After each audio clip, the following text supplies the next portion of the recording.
బహుమతుల్ని కైవసం చేసినటువంటి రైతు సోదరుల వివరములు చాగంటి శ్రీనివాస్ చౌదరి గారు కొండేపాడు ప్రతిపాడు మండలం గుంటూరు జిల్లా. డాక్టర్ కాకాని వెంకట సురేంద్ర గారు ఎండి జనరల్ వినుకొండ జైతి హాస్పిటల్స్ వినుకొండ మండలం పల్నాడు జిల్లా బాధ్యత 3746 అడుగుల 9 అంగుళముల దూరాన్ని లాగి మొదటి బహుమతిని కైవసం చేసుకున్నారు. వారు వచ్చి ఆ బహుమతిని స్వీకరించాలి.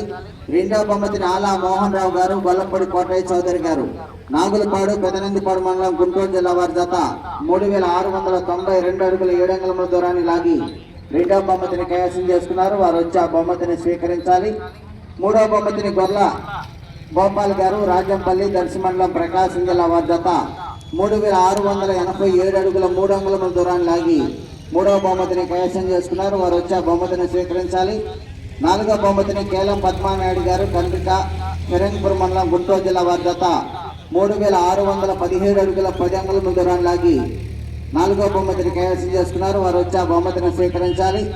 ఐదవ బహుమతిని వేమూరి వెంకట్రావు గారు చినకాకాని మంగళగిరి మండలం గుంటూరు జిల్లా, మేడిశెట్టి వెంకటేశ్వరరావు గారు అయినపూరు పమిడిముక్కల మండలం కృష్ణా జిల్లా వారి జత 3527 అడుగుల 10 అంగుళముల దూరాన్ని లాగి ఐదవ బహుమతిని కైవసం చేసుకున్నారు. వారు వచ్చి ఆ బహుమతిని స్వీకరించాలి.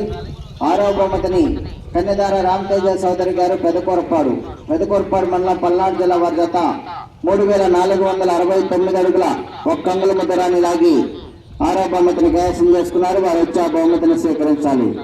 ఏడవ బహుమతిని మహిళా త్రివేణి నాయుడు గారు కావూరి లింగంగుంట్ల చిలకలూరుపేట మండలం పల్నాడు జిల్లా వారి జత 3321 అడుగు దూరాన్ని లాగి ఏడవ బహుమతిని కైవసం చేసుకున్నారు. వారు వచ్చి ఆ బహుమతిని స్వీకరించాలి. ఎనిమిదవ బహుమతిని డాక్టర్ కాకాని వెంకట సురేంద్ర గారు జైతి హాస్పిటల్స్ వినుకొండ మండలం పల్నాడు జిల్లా వారి జత 3311 అడుగుల 6 అంగుళముల దూరాన్ని లాగి ఎనిమిదవ బహుమతిని కైవసం చేసుకున్నాయి. ఈ 8 బహుమతులు కూడా ఇప్పుడు వెంటనే బహుకరించడం జరుగుతుంది. విజేతలు రావాలి.